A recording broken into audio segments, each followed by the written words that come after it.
Good evening, everyone. Are we on? I'm here. The court reporter's here. Great, thank you very much. I'd like to welcome everyone to the December 20th, 2022 ZBA meeting. If we could begin the meeting by standing and giving a salute to the flag. I pledge allegiance to the flag, of the United States of America, and to the republic for which it stands, one nation, under God, with liberty and justice for all.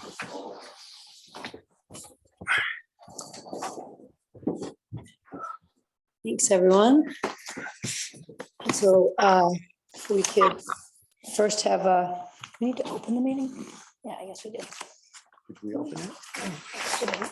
Did we open the meeting? No, could we have a motion to open the meeting? Excuse So me. moved. Second. Thank you. All in favor? Aye. And next, if we could have a motion to approve the minutes from the November 15th meeting. I second. All in favor? Aye. Thank you. And the next piece, we are going to look at some correspondence that needs to require an action here. We would extend for 1 year ZBA approval for 3 properties. The first one would be 81 Suffolk Street, the second one 39 Suffolk, and the fourth one 43 Oakland. So if I could have a motion to approve these 3 with an extension for 1 year. So moved. All in favor? Aye. Thank you. And now we're going to move on to old business. And the first item here for old business is 11 Henry Street. Ann, are you on?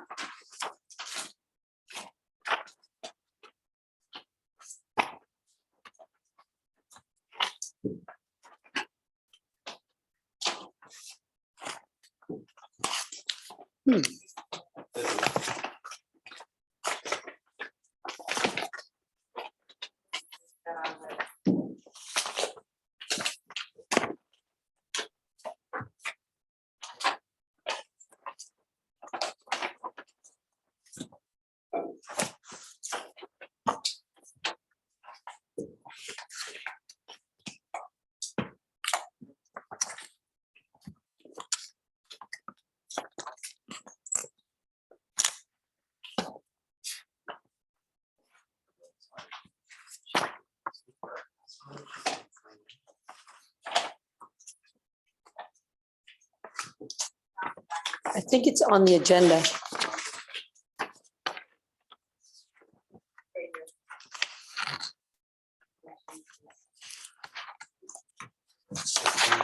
Three six two.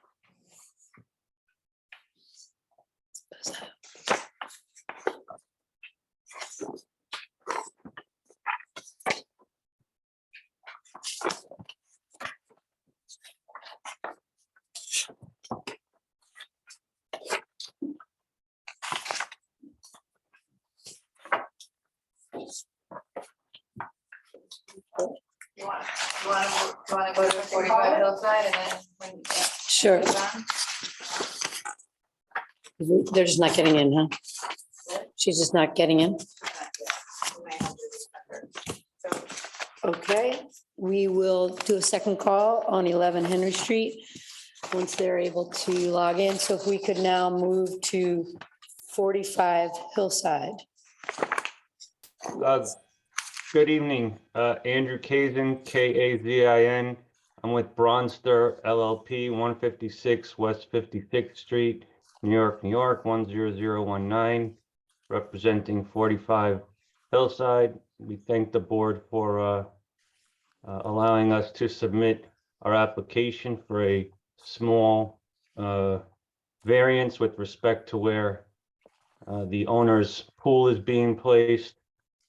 It's I believe it's less than 4-foot variance. And we rely on Kraut v. Board of Appeals and Village Law, Section 7-712B, in requesting the variance.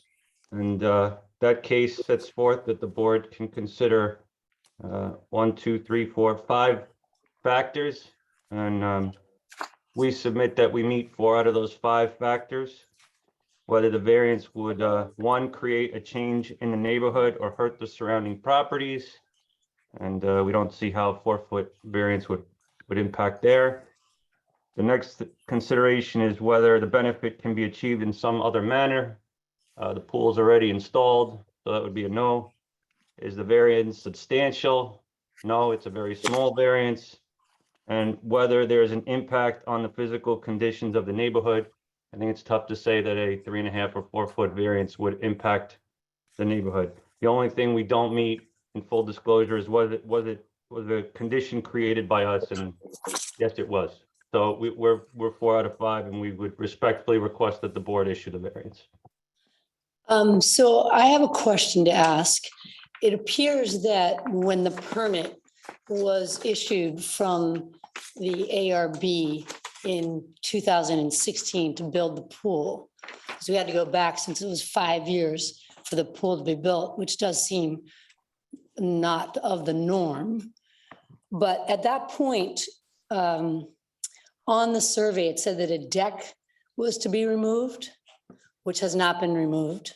Also, there was noting, handwritten notes to say that continued plants would be put up to the wood fence on each side, as well as the stockade fence. And it appears that none of these things have been done. So I just don't know why the deck wasn't removed. And did that indicate why you moved the pool? Yeah, I'm because sorry? the pool was on the survey and in a conforming location at 15.2 feet from the property line, but it wasn't built there. It Right. was built 11.6 feet from the property line. So why did that happen? Oh, so the board is asking why it appears that a mistake was made and not installed in conformance with the plan. I'm not sure. I do know that those are not any of the factors that the board is supposed to consider under the second department case law and the village law. But I can certainly convey those concerns, but I don't see how they impact whether a variance should be issued. Well, the concern would be if a precedent is set that people can just put their pool wherever they want. Right. That's really the issue. Okay. The other thing is that with the pool where it is now, and Liz, maybe you could address this. Doesn't the code state that there needs to be a 10-foot separation between structures, and there isn't between the current deck and the swimming pool? It's less than 10 feet. Well, then if they intend on keeping the deck, we'd have to advertise for that variance as well. Right. Or Are you removing the deck or are you keeping the deck? yeah. I'm not sure. Would the board be more inclined to grant it if we removed the deck, or would the board be more inclined to grant both a deck and a pool variance? But it's really whether, like, you would need to renotice it if you want to keep the deck. Because the code requires 10 feet between structures, so that's what board member Baker just brought up. So then if you're gonna keep it, you would need to re-advertise to make sure we notice that for a hearing, because every variance has to be noticed. So that would be, right, so that would be a distinct notice, right? Yeah, we'd have to re-notice for that and then come back. Well, we wouldn't renotice for that. You could grant this variance, and then we could seek an additional variance with respect to the deck, because that's a separate alleged infraction, right? I mean, no. We it's the wouldn't same- do that. We do that in the You wouldn't same do that. case. No, we do that in the same case. Oh, It's okay. on the survey, it's on the survey, so you just need to talk to your client and find out, that's all. And So I I think, just so you know, we're not inclined to grant more variances. So what is the village's position with respect to the current application? I guess the permit that was issued back in 2016, you haven't really complied with the conditions that were issued with it. I don't think any of them, to be quite honest. Can I ask just a quick question of our attorney, which is he basically alleges that we don't actually have the jurisdiction to respond to the fact that the permit was ignored in building the pool. Well, no, that does go to the as-built situation that the pool was built in the wrong location. You can consider the facts and circumstances around that. But you still do have to apply the 5-part test to the variance request. But in this case, it looks like if he wants to keep the deck, he just needs to let us know, because then we need to renotice for that. That's procedural. There's not, Yep. we need to know how they want to proceed. If they want to eliminate the deck, then we can proceed with just the pool variance. Thank you. Which was and it wasn't eliminate the deck, but to remove a section of it so that you would have the 10-foot space. And clearly, that was understood because that was submitted with the initial application in 2016. So we just need to understand why you didn't do what you said you were going to do on 2 cases. 1, remove a section of the deck, and 2, put the pool where it should have been so that you don't have to ask for a variance. Because clearly you had enough space to put the pool in and not have to ask for a variance. So at this point, the board is denying our application or not ruling on our application? I think we won't rule until we understand exactly what your happened? client wants to do and why it happened. Thank you.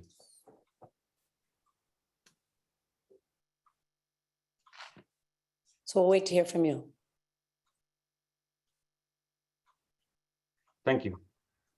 Thank you very much.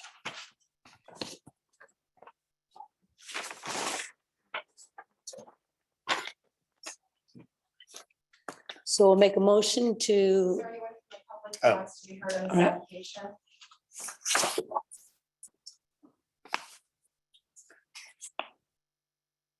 okay, great. So we'll make a motion to adjourn this to the January 17th meeting. So move. Second. Aye. All in favor? Yeah. Aye. Okay, so now we'll go back to 11 Henry if they are available. Anne, are you on? Hi, I'm here now. I'm sorry. I was having Zoom problems. So we're back here again. My name is Anne Doyle. I'm with the architects firm Michael Schmidt Architects. And we were here last month and we explained our request for 2 variances for the project, which is an existing house. One variance is the parking variance on the western side of the house. And then the other variance was a slight increase in the pyramid rule just to kind of improve the profile of the roof at the rear of the house. So those were our 2 things. And then when we were here, some of the board members brought up some other issues that we had with terracing in the rear yard area, which were, structures, and they were within the setbacks. So we have removed them. One was by the pool, we removed it entirely. And one was to the east of the house on the side of Rogers Street. And we have just made that a gravel area, kind of a continuation of the gravel path. So I'm not sure, should I bring up drawings or you have copies of them to look at there? What would you like me to do? You can bring up the drawings, that's fine, if you can. So I'll just bring up the revised sheets. Yes. So we would just to backtrack a little bit, we didn't do any revision to the pyramid rule after the last day. Those drawings stay the same. What we revised was just the kind of site plan, eliminating those terraces that were causing the problems. So here, I'll just if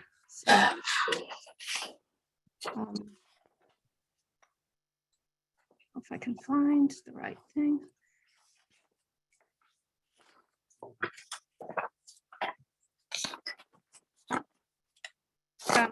Are you able to see that? You see the survey?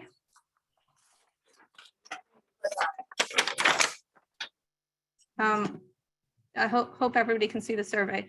So this is the revised survey. What we've done is we also. No, we don't. We don't. Oh, okay. Let me do it again then. Sometimes it works and sometimes. There it is. You guys have it. We've. Right. Yeah. I'm just having the worst Zoom experience. You don't see anything? No, we did. You just took it Oh. down. Sorry. I'm on a different computer as well, so. There we go. Okay, great. We see it You now. see the survey now, okay. So, the other thing to note is we had a reference for lot coverage for the, there used to be a garage in this location on the property, which had since been removed. 2 years ago for unsafe conditions, and the building inspector told us, well, you can count that as rear yard coverage, whatever. But at the meeting last time, that's not the case. So we removed that. We removed any note of that in the surveyor's calculation notes down here. He removed that. So we're just working off the existing conditions.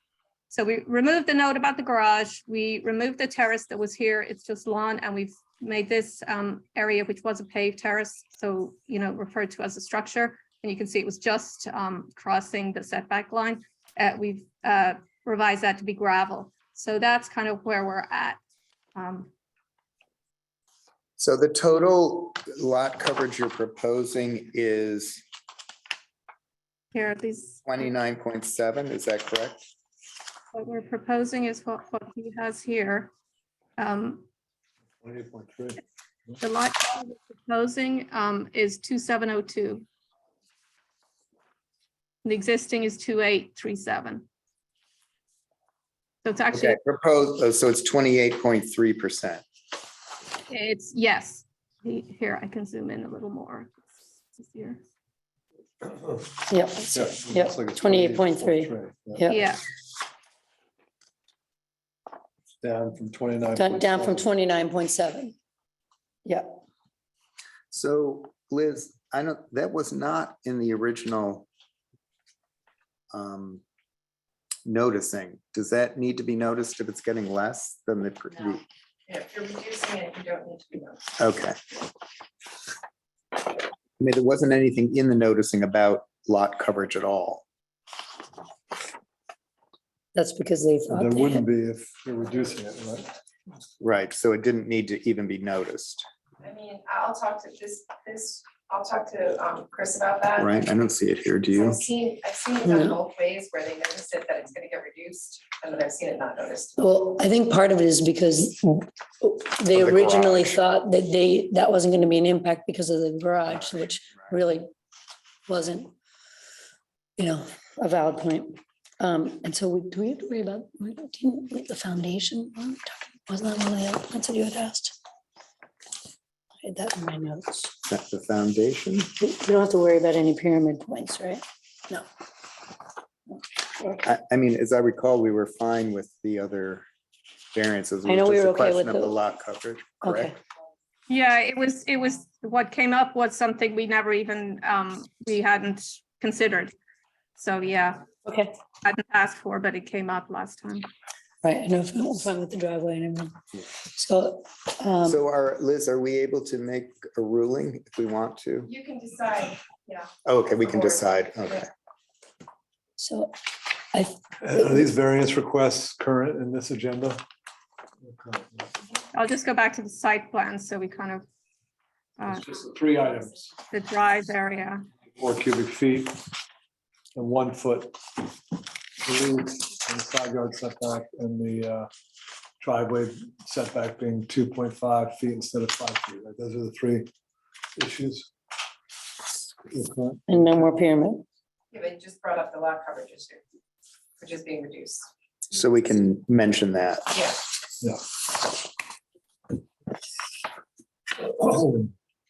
So we can take a vote on the fact that we are comfortable with what we know was originally applied for.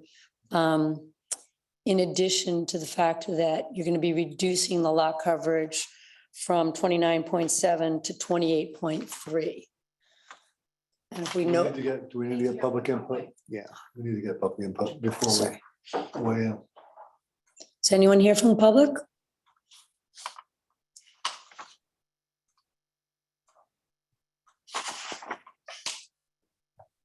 On Zoom? Carrie, you're not seeing anyone on Zoom, right? From them? Okay.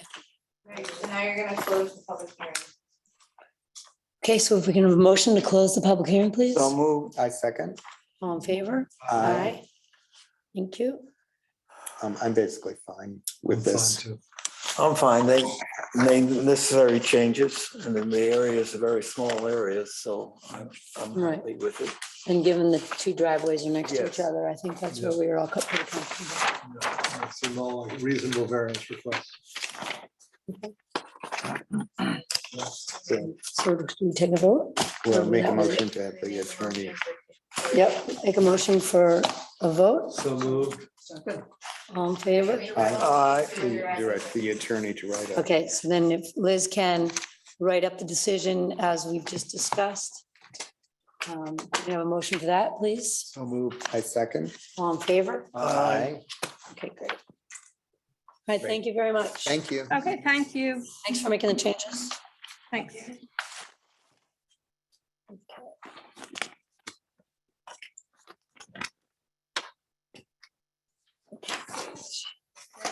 Two applications have requested for adjournment. Adjournment, So 55 Howard. we make a motion for these? Right, so if we can make a motion to adjourn 55 Howard Street to the January 17th meeting. So moved. I second. All in favor? Aye. Thank you. We can make a motion to adjourn 26 Walker Avenue to January 17th. So moved, second. All in favor? Aye. Aye. Okay, great. Who made the motion? Joe. All right, now we'll move to new business. If we could call 18 Soundview Drive. Good evening, board members.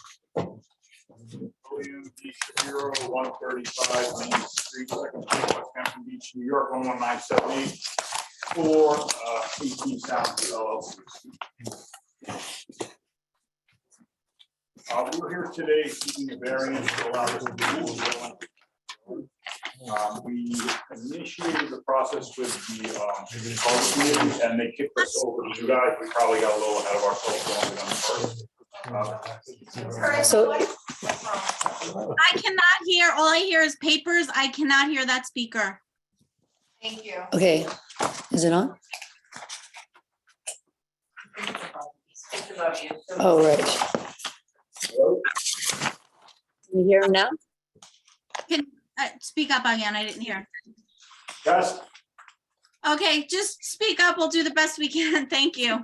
Do you need him to introduce himself again? Yes, I do, please.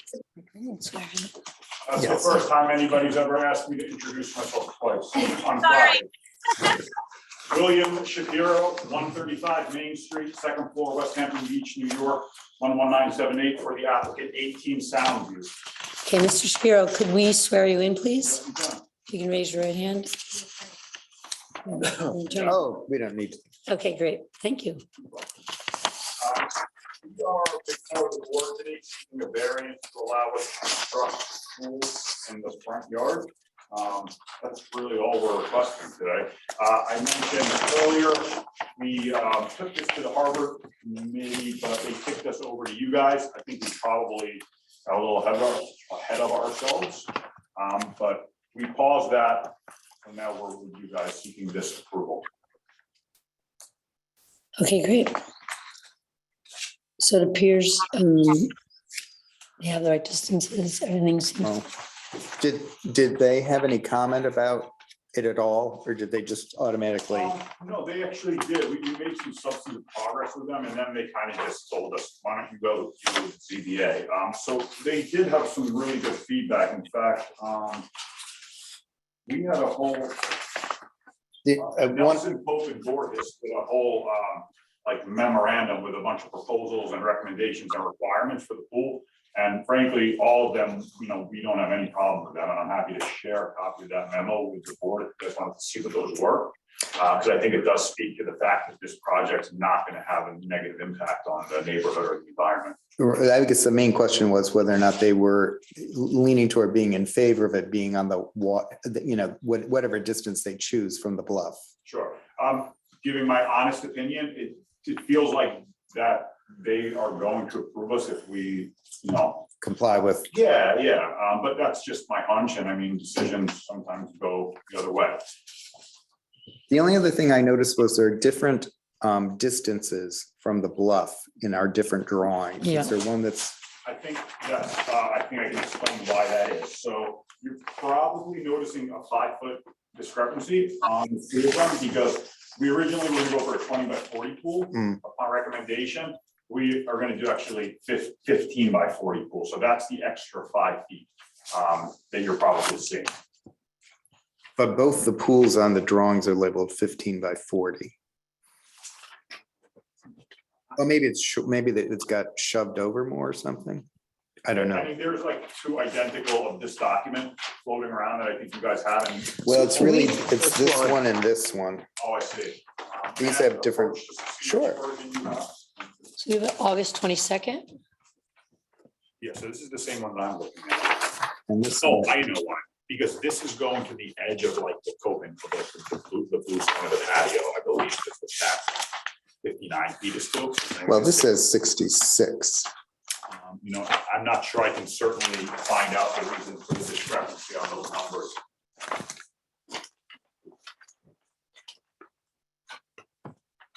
That was the only question I had.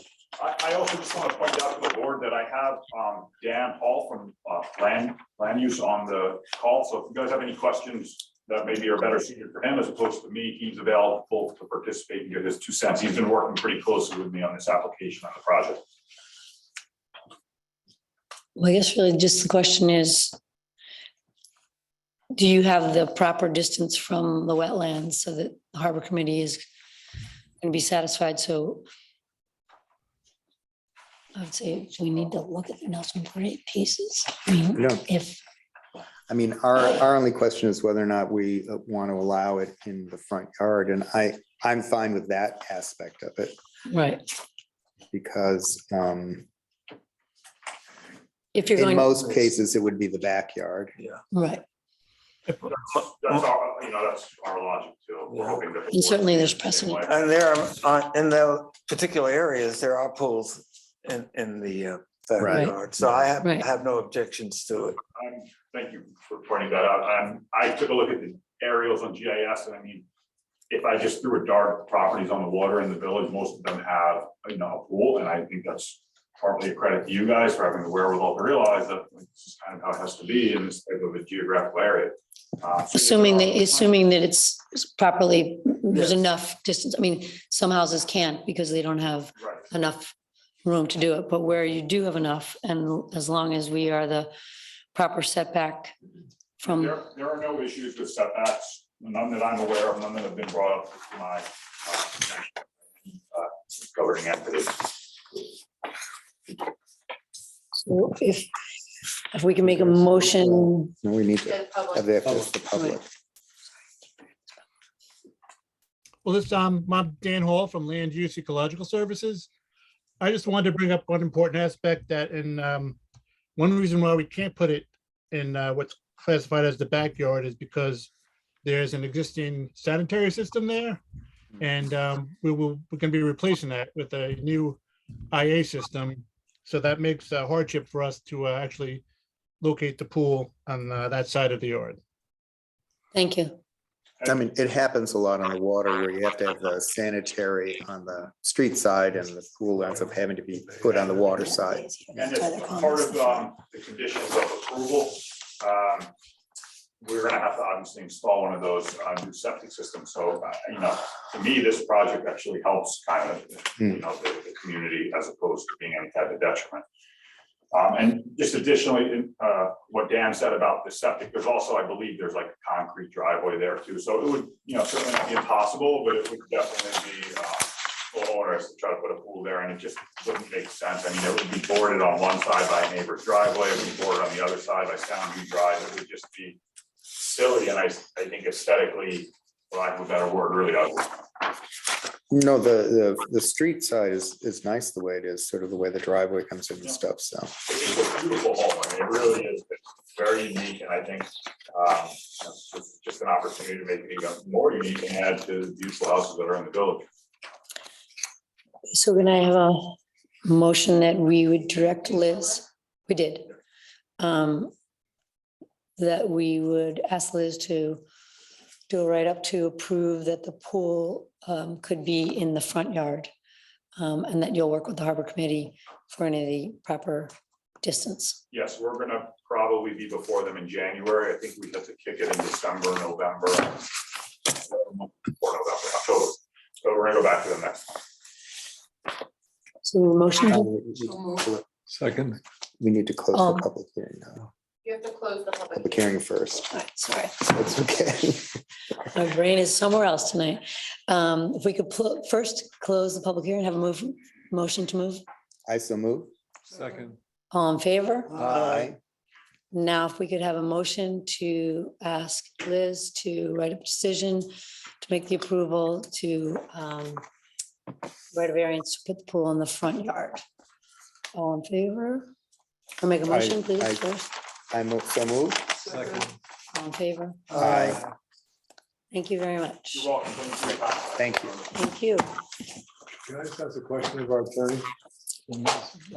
Just, is it automatically the case that if the water is, sorry, if the property is on the water, the front yard becomes the water side of the? Yes. Okay, Yes. so Yeah. if that's the case, does it make sense for us not to require a variance? That would require a code amendment by the village board of trustees. Okay. Something to think about if we have a list of other changes. That comes up every time. Yeah, Well, but sometimes it's undesirable because it might have an impact on the environment. well, no, but I'm assuming the harbor committee will take care of that if it's not permissible because of environmental reasons. I guess For we us to kind of make a front yard. guess we just save it going to the harbor committee. Okay, thanks. Okay, great.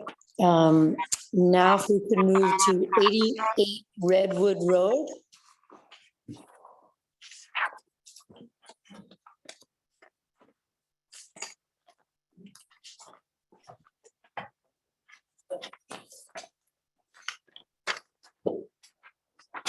Nice. Nice house.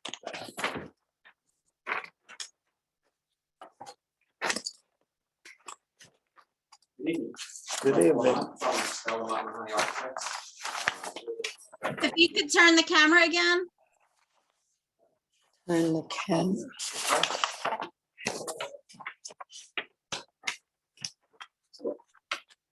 Thank you. Michael Lamont from Stella Mountain.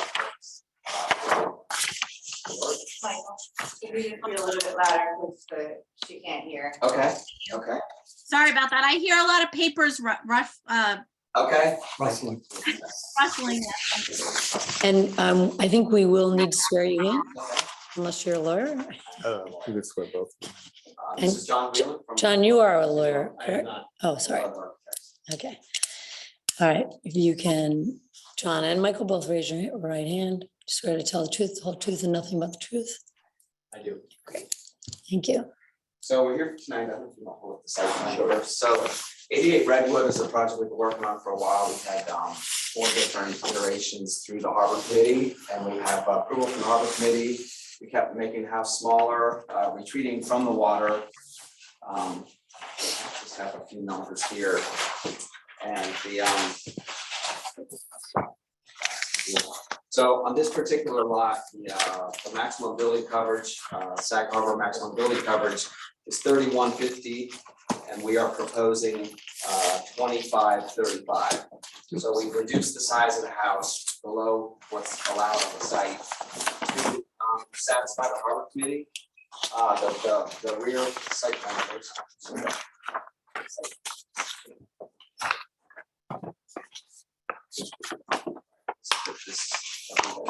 So Demolishing the existing house, re-vegging a substantial portion of the property on the water side, creating a new IA system on the front side. We're providing drainage where there's currently not. The current house is not FEMA compliant, nor is it compliant for side yard setbacks. This just shows a bit of a re-veg plan that we have. And like I said, this was approved, unanimous approval from the Harbor Committee. We also went to ARB, we have unanimous approval from the ARB for this project.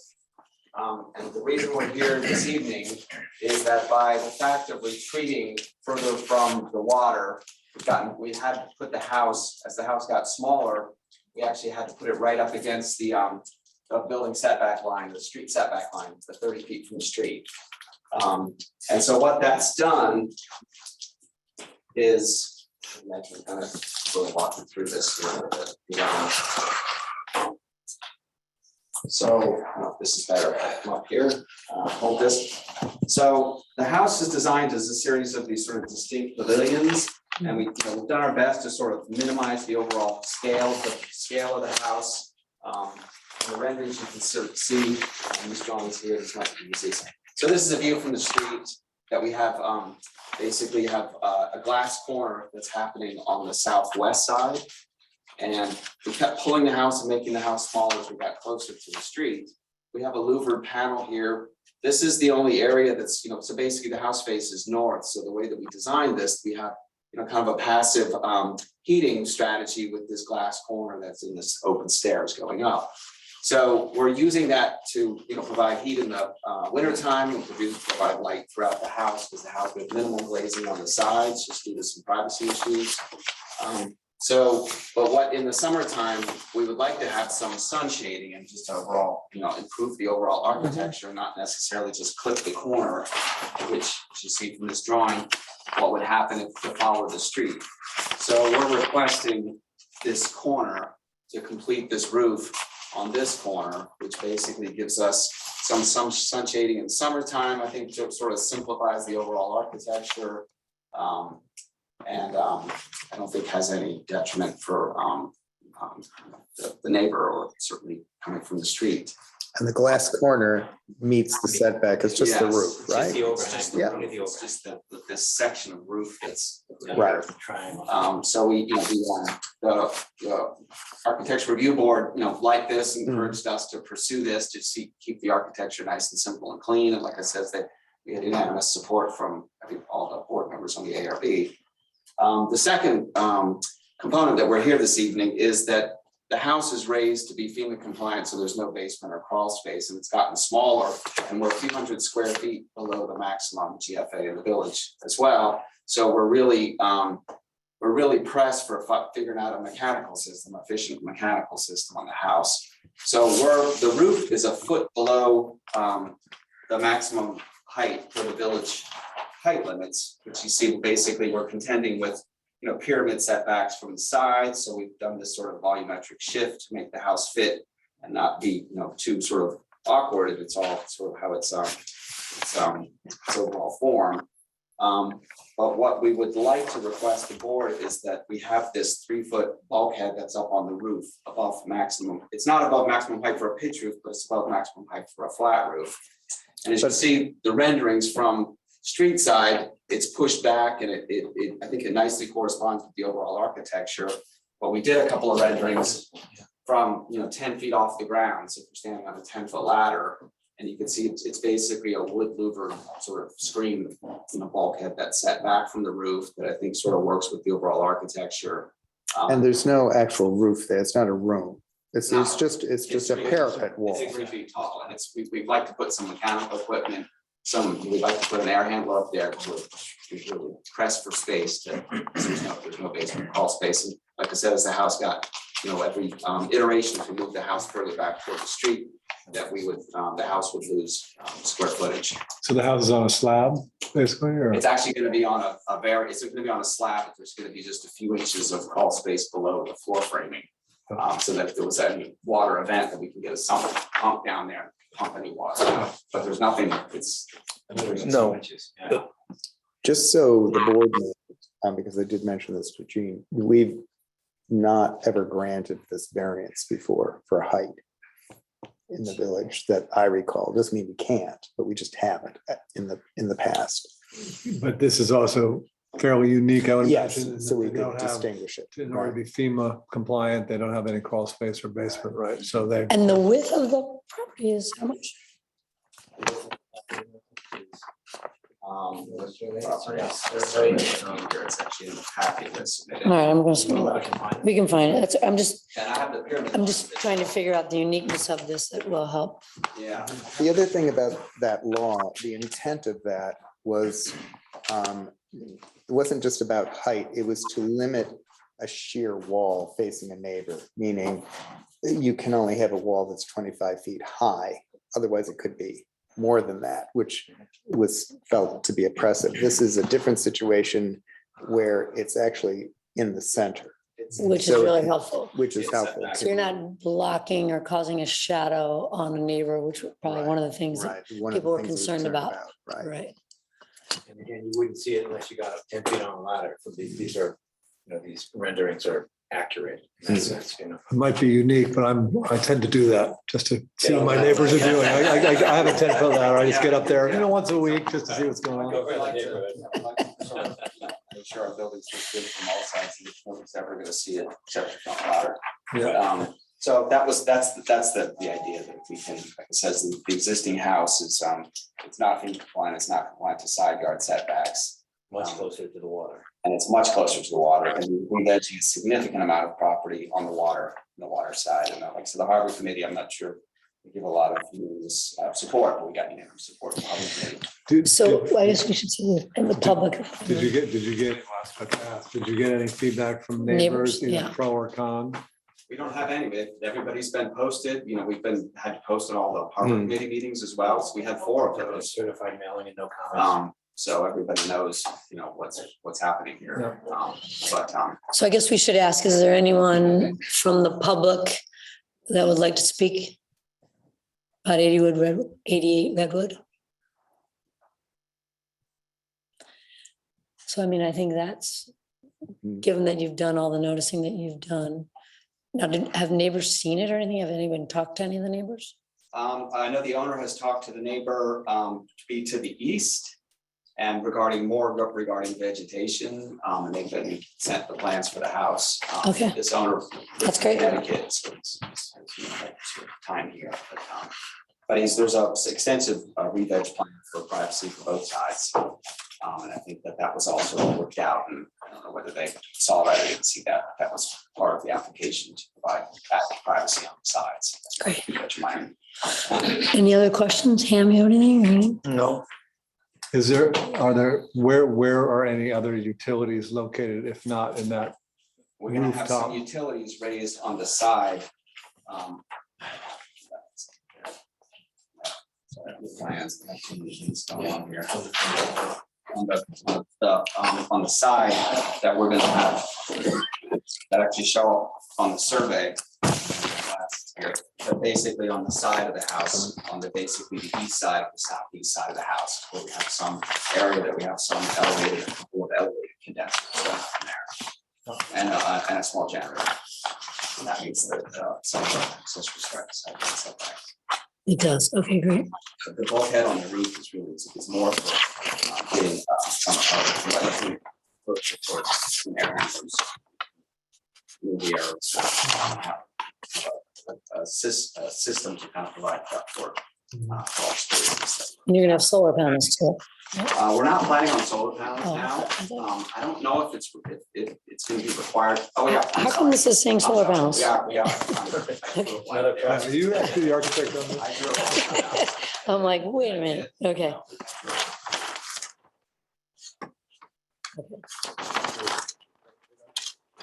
Where they are. She's not gonna be able to hear you. Just wait 1 minute Okay. so the papers are.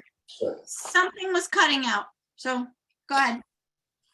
It's okay. We're just making a note that there are solar panels on the roof. Okay, so if, But they can't be seen from anywhere. right, which is great. No, it's well done. So, any other questions, thoughts, no.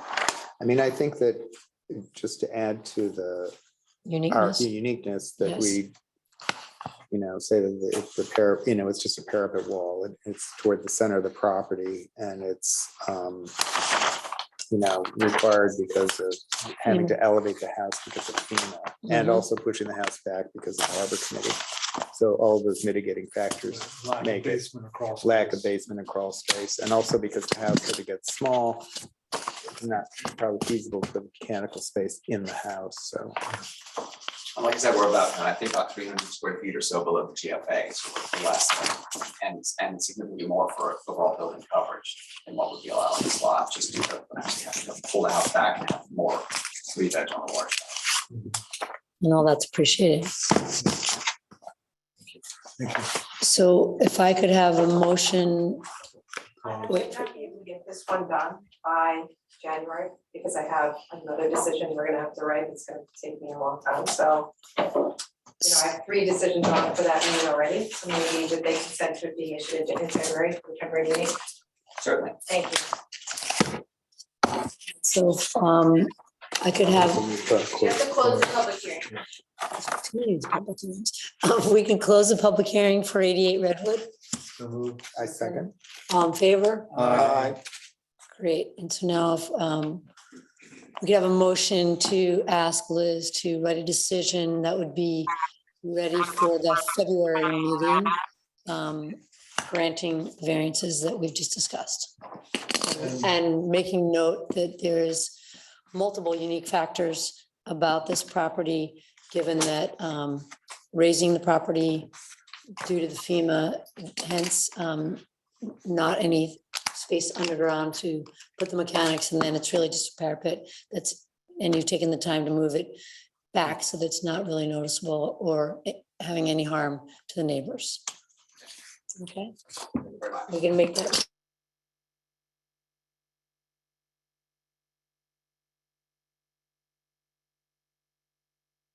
Your video, your audio cut out. Can anyone hear me? Weird. Hold on. Just want to see if I could hear you.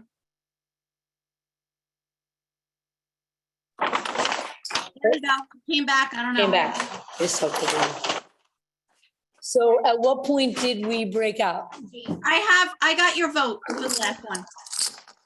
Get my funny quips, do I may? Somebody touched the disc, nobody can touch the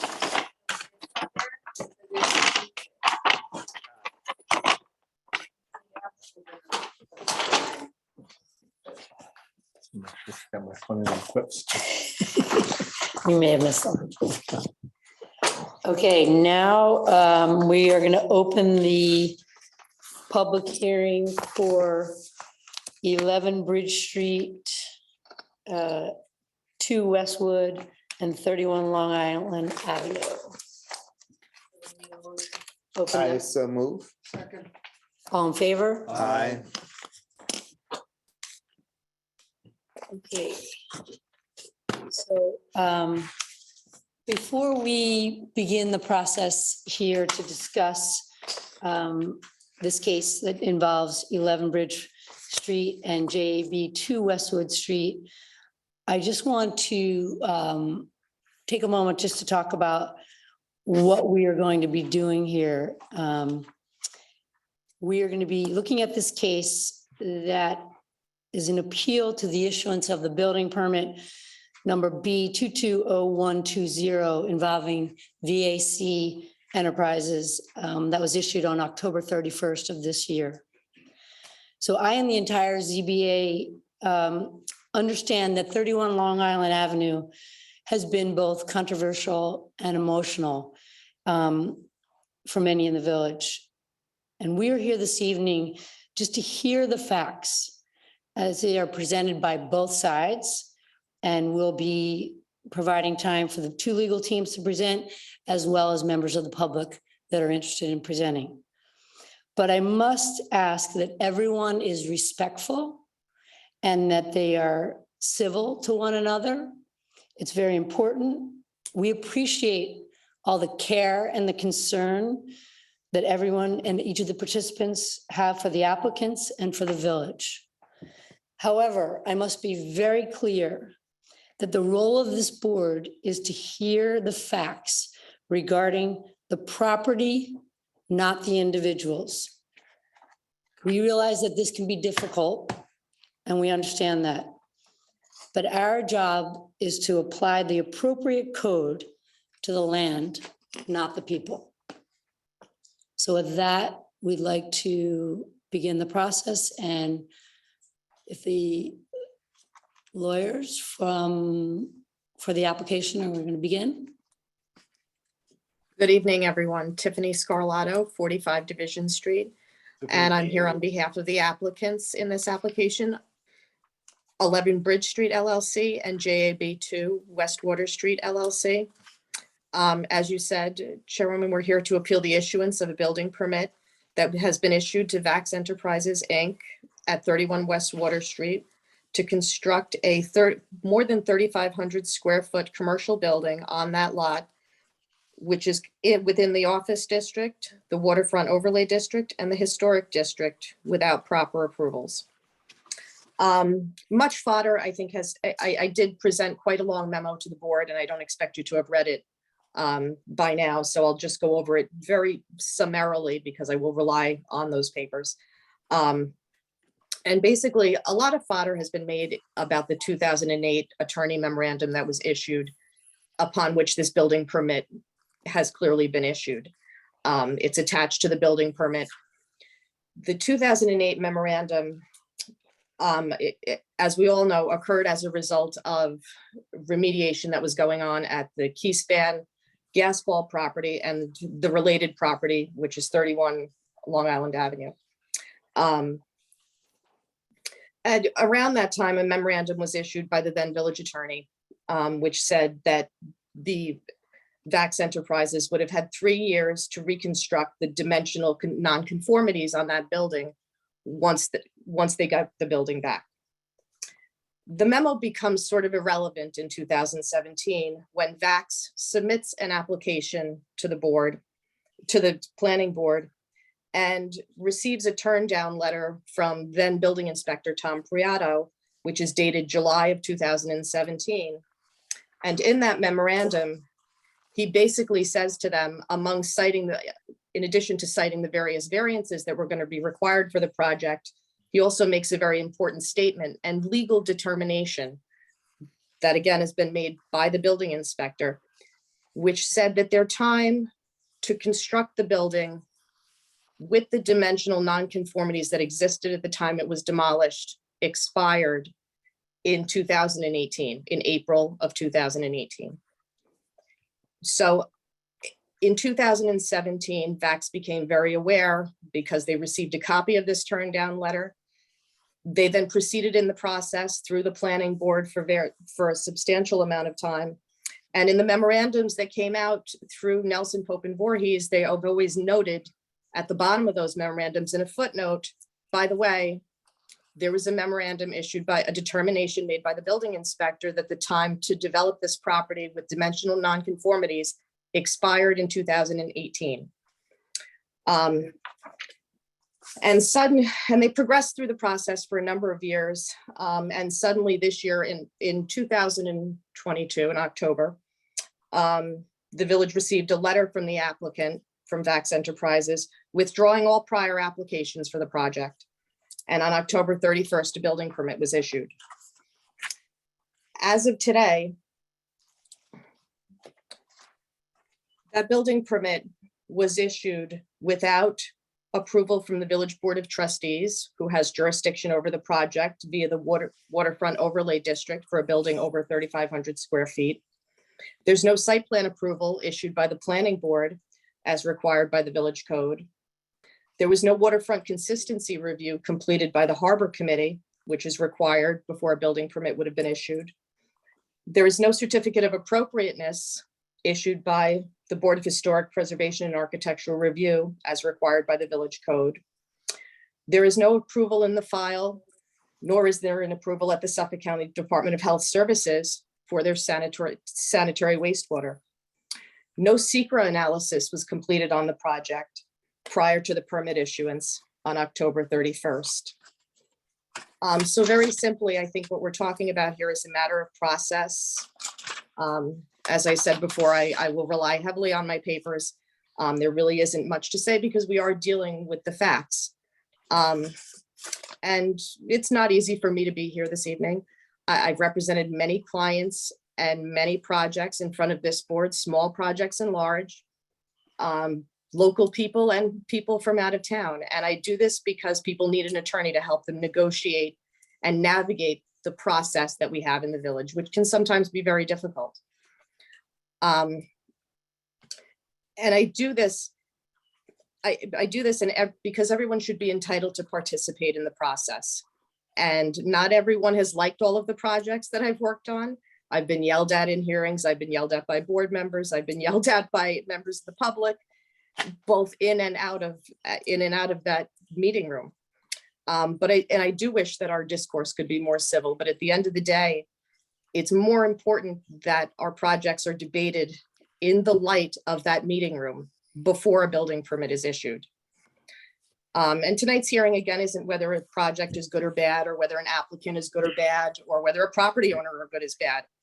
This is about our community and how these decisions are being made. The village has decided that local process, state laws, health department regulations, administrative board approvals could be ignored. And this isn't the first time. We're all very well aware of code violations that exist in the village and are ignored. So tonight isn't about whether a property can be rebuilt by a longstanding community family. It's about how a permit was granted, and more importantly, the precedent that issuing a permit in that manner sets. It's about a property owner on Riceham or Marsden or Main Street for that matter. And if they can get approval to do just about anything without any kind of a building permit, without any type of approval, then that could happen next door to your house as well. And how does the village begin to defend these things if this is the process or lack thereof that we're going to go through? Unless the board has any questions, again, I have submitted a substantial amount of information to the board. I'm happy to answer any questions that you have. And I think that's about it. Does anyone have any questions? Oh, actually, I did skip one thing. If I could just go back to one issue. I did skip over one issue, which is very important, and I do address it in my papers, which is the use of the property. The use of the property is not designated in the building permit that was issued. However, in various sections of the village code, including the village code section where the village board of trustees has jurisdiction over this project because it's in the waterfront overlay district, as well as in the site plan section of the code that the planning board has jurisdiction over, they both talk about consideration of the use. And in this case, we believe, and we have no reason not to believe, that the future use of this property is going to be a convenience store. If you look at the architecture, it's pretty obvious. And that's something that, that determines your parking. There are environmental considerations that go along with the use. There are up-team things that go along with discussing a use of a property and how the property is going to work properly. And those discussions, again, need to be held in those meeting rooms that you're sitting in right now. Otherwise, there's sort of no purpose for what we're doing here. And I just, as I said, and I commend the chairperson and the board for making sure that we all understand that it's not about the people and it really is about the process. And again, if you have any questions, I'd be happy to answer them.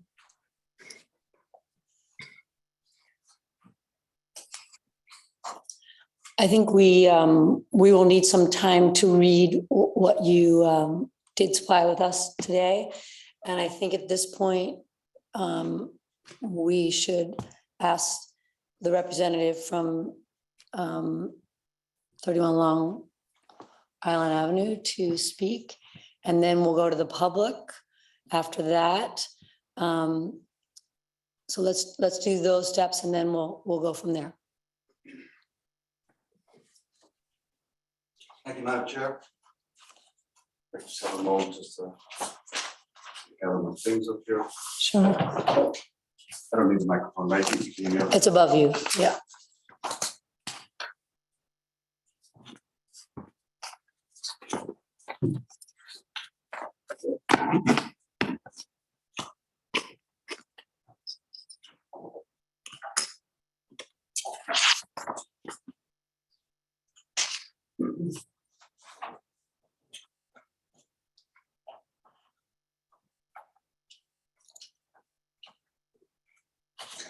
So, good evening, Madam Chairwoman. Good members evening. of the board. My name is Keith Brown. I'm with the law firm of Brown, Alton, DeLeo, LLP, 538 Fort Hollow Road, Suite 301 West, Melville, New York, 11747. I represent Vax Enterprises, the owner of the property located at 31 Long Island Avenue, which has been owned by the family for the past 44 years, since 1978. I heard the applicant's summary of their arguments, and I had an opportunity to glance at their memo. I would like to call to the board's attention very first is the call of the case. So excuse me, I have to take off my glasses.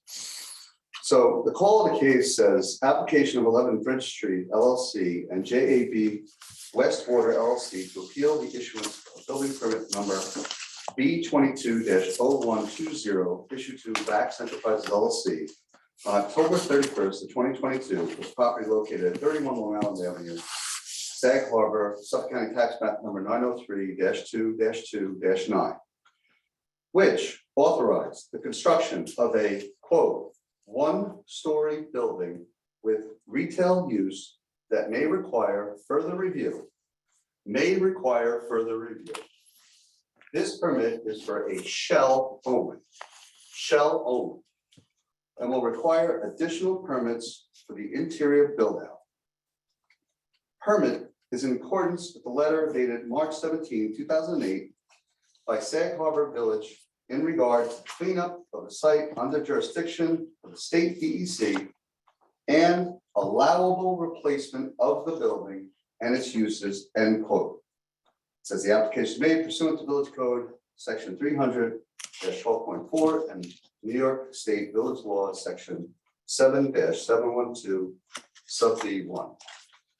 I read the call of the case and I underscored the fact that even the call of the case discusses the fact that there will be further review of any of the use that goes into the building, but that specifically the building permit was issued for a shell only, just to keep our context correct. I heard the applicant also say that this is about the community. I beg to differ. This is about a property owner's right to restore a building that lawfully existed before that right was taken away in 2008. This application is completely unique. I'm a zoning and land use attorney for the last 25 years. I argue before boards all over Long Island, the Hudson Valley, up to Albany. And I understand that your primary concern is establishing bad precedent. The precedential value of a case, however, is completely reduced when you have unique circumstances that are not readily applicable to any other case.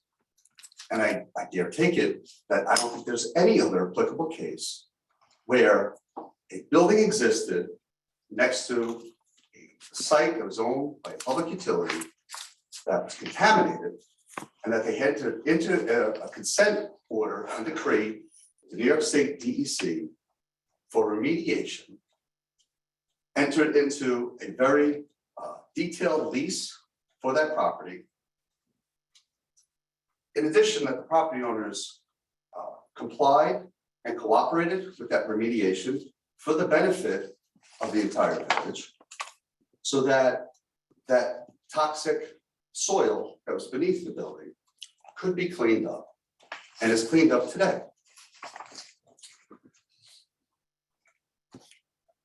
The building permit application that was issued just established their ability to restore that building to the way it was prior to that remediation. As you know, the Vax property was the subject through no fault of their own. And since the discovery of the contamination on the property, VAX has faced numerous hardships at every turn. In 2008, VAX was forced to transfer their ownership rights to National Grid. As a result of the contamination and cleanup, the building, which was previously owned for years, was demolished. Afterwards, and during the time VAX had transferred the ownership rights, the property was rezoned from village business to office district. Even after the property was returned to VAX in 2015, there was still continuous environmental monitoring taking place on the property.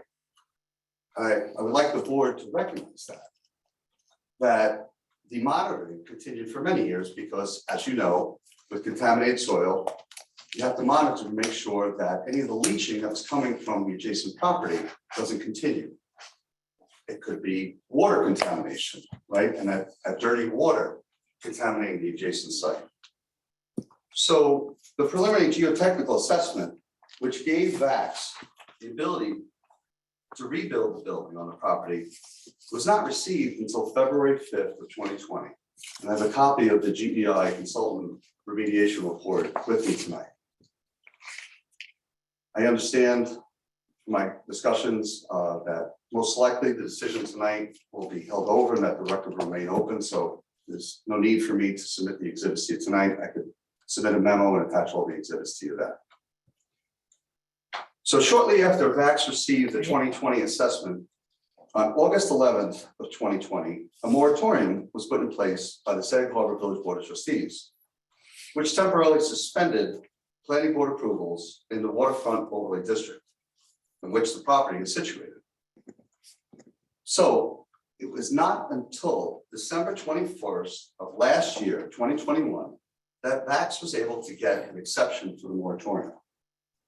VAX finally got an approved building permit on October 31st of 2022, after many years of hardships in the pursuit of reestablishing this building, only to have an Article 78 filed and a temporary restraining order issued against them on November 15th of 2022.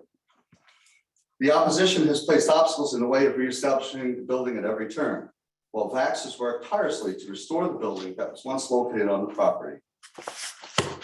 VAX, a family business and longstanding member with deep roots in the community, merely wants to reestablish the former building on the property, a right they possessed prior to transferring the property to National Grid and the remediation of same. Now, between the litigation and the memo tonight, I understand the issues that are being raised, and I'd like to address each one of them individually. With respect to the argument that this 3 years has expired, and therefore the property should be considered abandoned, the facts state, for the record, on February 5th of 2020, the completion of the geotechnical assessment gave VAX the clean bill of health they needed to be able to build on the property. That is why that document is so important. Because, Excuse me. let's call it a tolling, so be it, of the statute of limitations, if you follow my analogy. There was the 2008 surrender of the property to National Grid, and then they weren't able, even though they received the property back, they weren't able to build on it until 2020. So for me, in looking at the facts, that's really when the statute of limitations begins. Up until then, I would argue to you that it was told to a certain extent. And shortly after the long-awaited assessment was received, on August 11th, the moratorium was put in place that suspended planning board approvals on the waterfront overlay district. It would be another 16 months before VAX would be granted an exception, allowing them to once again move forward. The 3 years allowed by the village code to reestablish has not yet expired, resubmit, and given the interruption of the moratorium has only actually been running for 1 year and 6 months. Notwithstanding the same, an argument could be made that they never intended to abandon the property to begin with, or the building that was located on the property. Therefore, this board could also interpret it that the use and the building should be permitted as of right. There was never the intent to abandon, and but for National Grid needing to remediate the property, the building would still be there today. Assuming arguendo, that under a worst case scenario, the Thiel letter, let's call it by the village attorney at the time, Fred Thiel, is merely a formal restatement of the sections of the village code that would apply to the reestablishment of the building. The code under section 55-12.6.a allows for 3 years to reestablish the use and construct an in-kind replacement of the building after the involuntary termination as a result of the cleanup. VAX is attempting to reestablish that building as the code allows. Second issue, submitted the application which was turned down by April 21st, turn down letter. The turn down letter had nothing to do with the building permit at issue, right? The turn down letter had to do with prior applications. There's a prior application for a 3-story building, prior application for a 2-story building. It's nothing to do with the shell building permit application. The turn down letter issued by the village was not for the proposed in-kind replacement or required variances. An in-kind replacement would not require any variances, therefore would not need any of the zoning approvals listed in the 2021 turn down letter. The proposed building is an in-kind replacement of exactly the building that was previously situated on the property.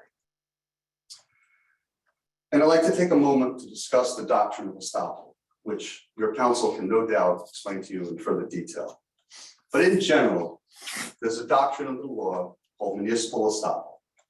Under well-established New York law, a building official cannot be stopped from any mistake during enforcement of the village code. So assuming this board is inclined to determine that an error or omission was made, the applicant is fully prepared to correct any errors or omissions in the building permit application issuance. The arguments I'm about to tell you are the arguments that are made by the applicant that are easily correctable. So let's assume for a moment that the building official made an error. We, as the building permit applicant, always have the opportunity to fix it. Having a letter from the village building official would suffice. But the opposition is saying, no, board, you need to fully revoke that building permit because there may have been some inconsistencies. So, for instance, the incorrect contractor and workers' compensation information on the building permit. VAX can easily amend the contractor's information and workers' compensation information. VAX put themselves down because they intended to basically GC this on their own. They've since hired a GC, but they wanted to get the application in, so they put themselves down as the contractor. They have spoken to. We have a building permit application with the GC's name on it that we can easily submit to the village, and we in fact plan on it. We also have necessary certificate of insurance information and disability from that contractor. And we are prepared to file the additional information if necessary. Next, I want to discuss the secret issue. The opposition is arguing that SECRA is not done. However, SECRA was required for the other two zoning approvals, the 3-story and the 2-story, that were made to the village because the applications were for buildings that were larger and more stories than what was requested and larger and taller than what was previously on the property. However, SECRA is not required for this application, and I understand that the village uses an outside consultant that's very well respected in the county. They could opine on this issue as your council can as well.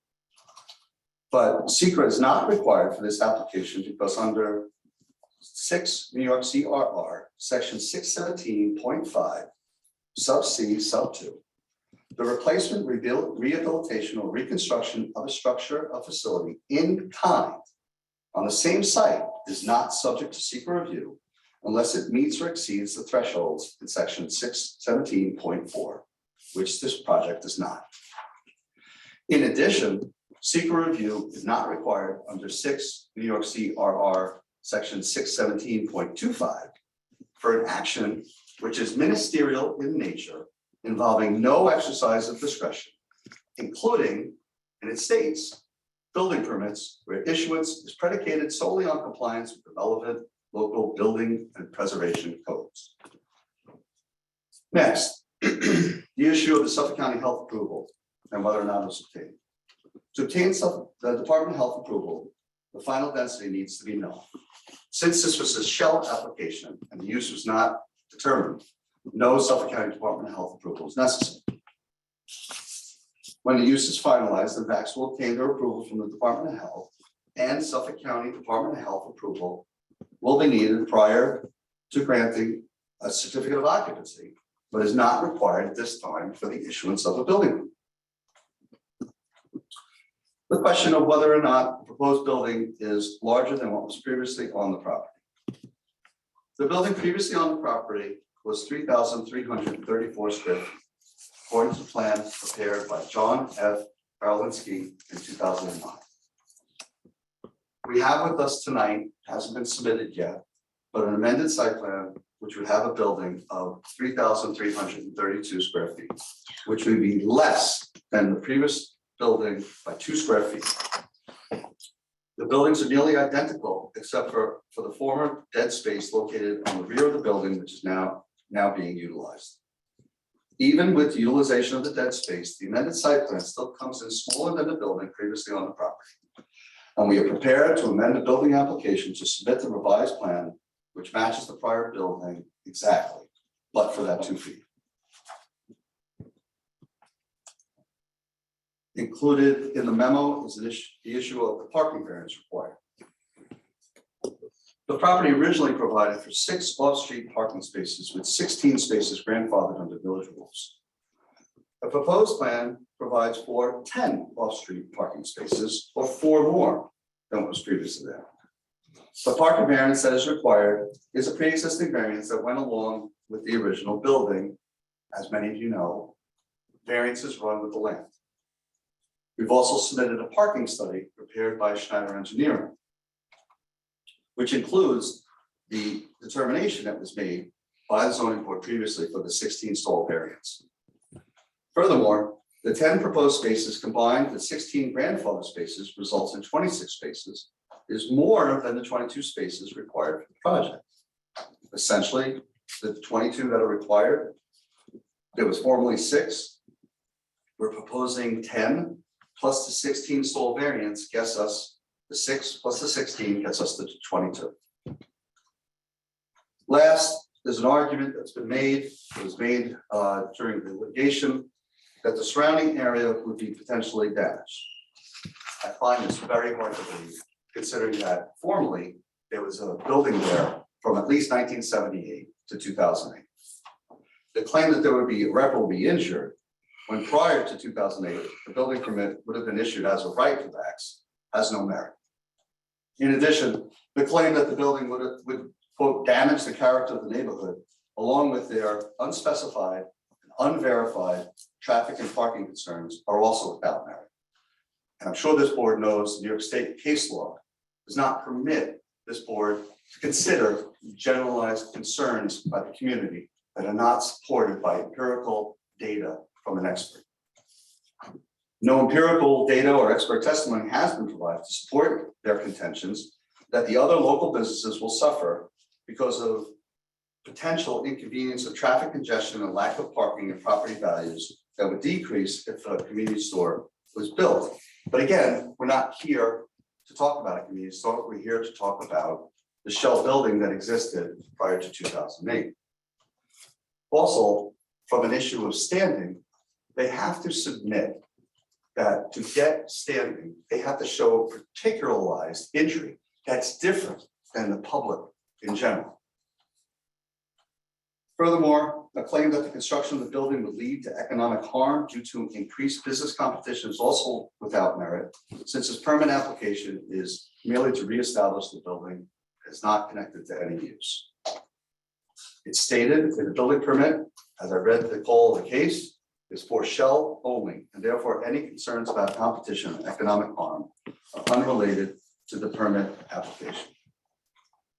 In summary, in listening to the remarks by opposing counsel, it appears to me that they're attempting to conflate all of these issues before this board, when this board is here to determine whether or not the permit was issued properly, we will submit the amended documents to further support the fact that the building permit was issued properly, and there should be no question that it was. Vax will amend the building permit application to present the correct contractor information and site plan that is not over the square footage of the prior building. The reestablishment of the building is not subject to secret and other review. Claims of potential damage to the surrounding area are really unspecified, while the building permit is simply for the shell of the building. The hearing is really an attempt to prevent Vax from rightly reestablishing the use. And Vax, despite all of the challenges that have been thrown, hopes that one day to be able to restore the property and their vested right that they had to this building. As such, we request the record to be open for at least an additional 15 days. We would like to keep this on a short string if we could, only because we've been waiting some time to get started. With that, I thank you. Thank you very much. There's also the issue that you have a court imposed deadline, or we do, of January Right, so 31st. before we go there, because we will go to the timeline.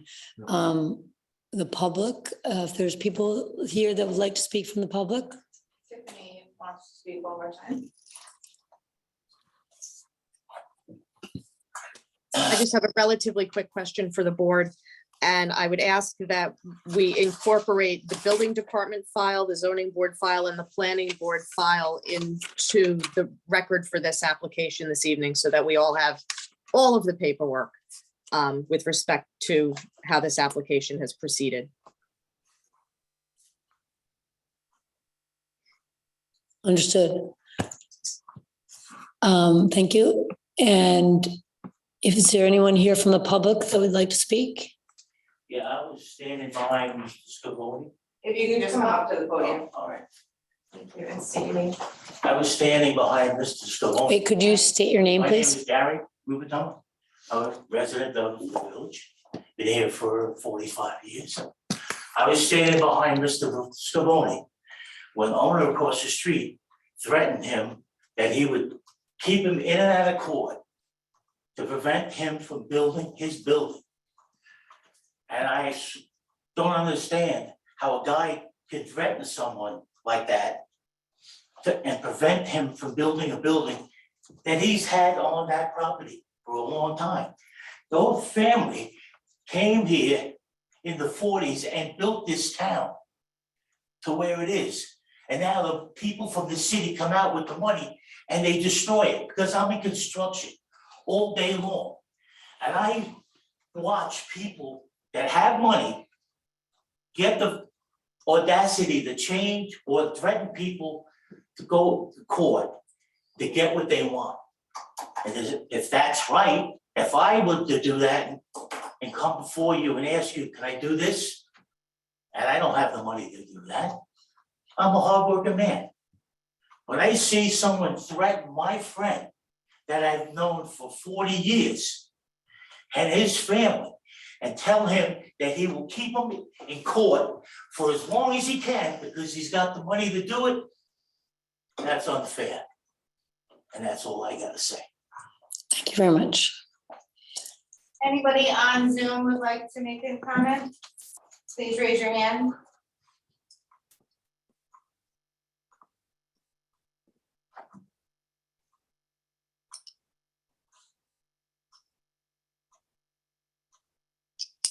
I would just like to make one correction. My family's been here 119 years. Thank you, Gabe.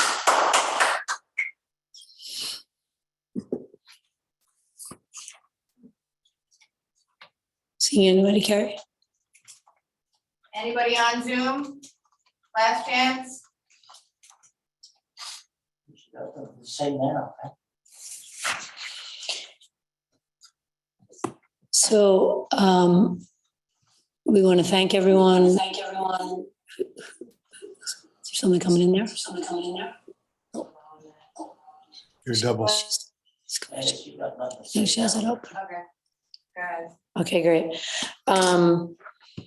So the process that we will go through Given we heard both sides, we heard a lot of facts tonight. We have material that was submitted to us just prior to the meeting, so we need to take time to go through that in a proper way. After hearing Keith, and we would very much look forward to the material that you will submit to us and anything that can be helpful for us to understand timeline and the DEC piece, because that will be important for us to take all of that into consideration. We will, as a board, come up with a date in early January where we would ask both sides, and this, we will select a date and have a special meeting, which will be where the two applicants, will be no other applications that will be there that night. It will just be solely this, for us to make a final decision on that, because as you intimated, we are under direction from the state, from the judge, that we would have a final decision from our board that could then be written by our lawyer and would be submitted to the state for the court by the end of this month. So this all takes time to do it all properly. So at that point, both sides will have time to present more or to answer any questions that the board will have. And I think that's when we'll have questions after we can review all of this material. So we're gonna want you to both be available for that meeting. What's the date? Do you have? So we need to pick a date. Karen was saying the 4th, so we can do January 4th. What date is that? It's a Wednesday. Let's look at your calendar, please. Am, is that Is there okay any for you? chance of doing it on the same night, Tuesday, so the 3rd? Well, the 3rd is- That's up to you guys. The 10th is the. But what time? Okay. Wednesday is good for me. Does Wednesday not work for you? Wednesday is more difficult for me. Okay. I can potentially be here, but I can't be sure. Okay. Good night. Does, What about the Thursday? Is the Thursday? Does Wednesday during the day work for anybody, or just Wednesday just forget? I mean, Wednesday is a bad day for you. The only concern I have about Tuesday, I'll just be honest, is I know I'm gonna be upstate, and sometimes if there's a snow event, and if I don't get back on Monday, I'll be driving down on Tuesday and not have time to, I won't get here. right. I mean, it might work out fine. Is Thursday a possibility? Well, Wednesday would be better than Thursday for me. Wednesday would be better. than And Thursday. Wednesday, Thursday, the first Thursday, is that the 5th? It's the 5th. Yeah, it's the Harbor Committee. Oh, Wednesday So Wednesday, the 4th. during the day would be better than the night, though. Can you do that? Tiffany, I are you can do, okay I with can that? do 1 daytime. o'clock. That's fine with me. Wednesday during the day is fine. Are you? Keith, is that okay? The 4th, Yeah. it's not. But it depends on the time. If we're talking 4 noon, I can, or like after 4, between 12 and 4, I can. Okay. What, Say, would it be simple just to do it the following Tuesday, the 10th? We can, it's the trustee meeting. Oh, could we do it? Wanna do it Are people 9 o'clock? available at, yeah, early on Wednesday?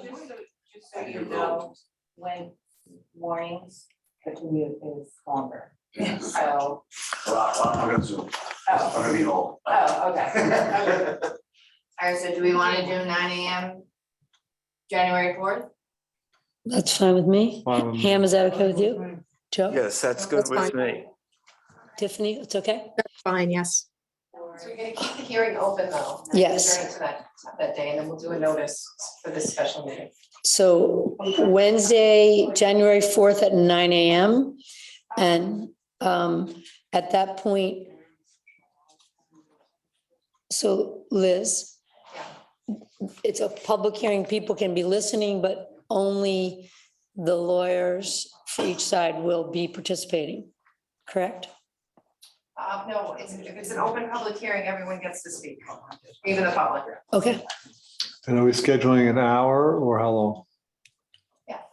I think that would be sufficient. An hour? Sure. I mean, if it goes over, it goes a little over, but I think that makes sense. okay. So at that point, we will, this, between now and then, we'll be able to notice everyone. Well, that's what Kara's checking with Steve just now, just to make sure we can notice it. We can. So we need more time, so we'd have to do the next week. You can do it, you can do it. The paper's closed for the next 2 weeks. Sorry. So today is the last tip, so tomorrow is the last edition for 2 weeks. And that's, we're closed. Well, we'll have to just, Is there another way to notice people? yeah, we'll have to put it on, we'll have to use every other possible means of noticing, which is to put it on the website, put it on the board. I mean, I don't know what else we can do, so. If I may, if it's an adjournment, doesn't the first notice Yes, count? it is an adjournment. So you don't have to Yeah. notice. But we do have to notice. Well, just for the date and the time. So we'll have to notice the meeting the best we can, As as a like we special normally meeting. do. Okay. Right. So when you get the emails out to everybody, And I'm sure your code provides for as long as it's reasonable notice. Exactly. But I think just by virtue of the fact that you notified me if we. We can adjourn it, so that's fine. So the 4th at 9 AM. and wait, can I ask Steve, can you put it on the online version at least? So if it's on the online version of the paper, as well as emails, and on our website, Okay. okay? All right, great. Thank you, everyone. So with that, We may need to make a motion for that. meeting. well, first, do we make a motion to set this meeting? Yeah, make a motion to have a special meeting On- on January 4th at 9 AM. to Right. consider this application. So moved. So moved, I second. all in favor? Aye. Great, And make a motion to table this application to January 4th. right. We make a motion to table to the 4th. So moved. I second. All in favor? Aye. Aye. And now if we could have a motion to close the meeting. So moved. I second. All in favor? Aye. Aye. Thank you, everyone. Thank Fourth is a special meeting to discuss this.